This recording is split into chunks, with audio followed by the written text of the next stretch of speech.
Voltando aqui com a terceira parte de eletromagnetismo, vamos ver como a carga em movimento dentro do campo magnético, como é que ela funciona. Primeira coisa, se nós temos um campo magnético, a carga em movimento gera um campo magnético, campo com campo vai gerar uma força magnética. Então, esse desenho dali mostra que o elétron, ou no caso não é o elétron, uma carga positiva, ela está vindo, está passando dentro de um campo e ela sofre uma deflexão, ela fica sujeita a uma força magnética.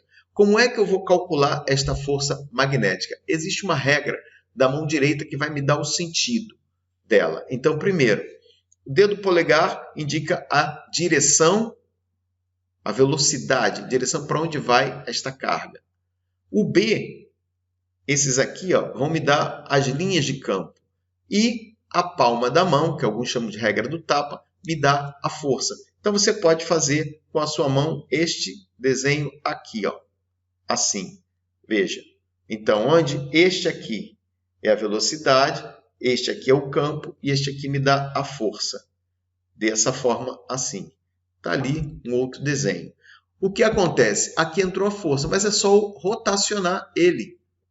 A corrente vem para cá, a força vem para cá e o campo vem para cá. É só rotacionar. Então, o vermelhinho vem para o polegar, o dedo indicador vai ficar com o campo e o dedo médio ou maior vai ficar com a força. Dá no mesmo. Observando aquele desenho ali, nós temos, se você colocar o dedo polegar na direção da carga, as linhas de campo subindo, você vai ver que a deflexão dessa carga dá para o lado de fora.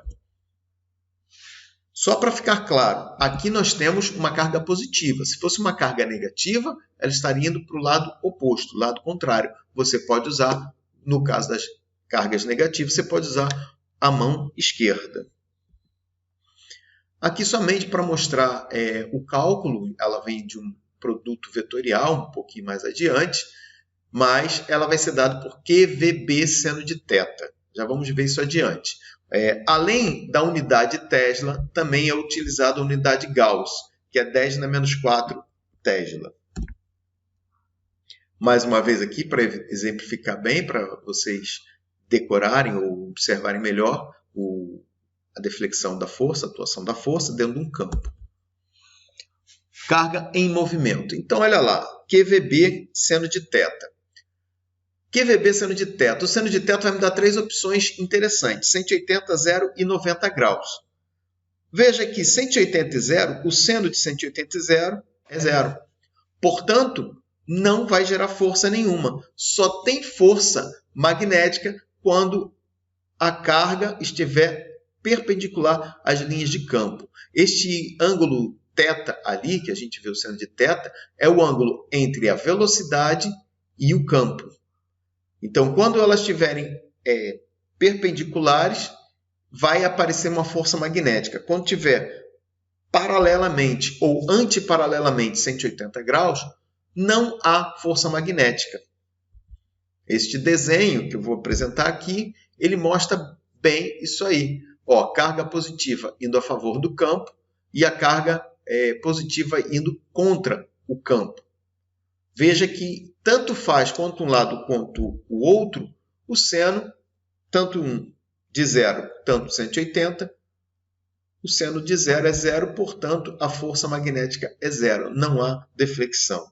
Ao passo que, quando a carga entra perpendicular ao campo, observe aí o desenho, o campo magnético B é esses xizinhos aqui, que mostra que o campo está entrando no plano do papel, a velocidade em vermelho, então vamos usar a regra na mão direita, o dedo polegar segue o vermelho, os dedos seguem o plano do papel, perpendicular, com o campo entrando, e a palma da mão você vê que vai fazendo uma curva, vai justamente mostrando ali que a força magnética é uma força centrípeta, podendo fazer uma curva.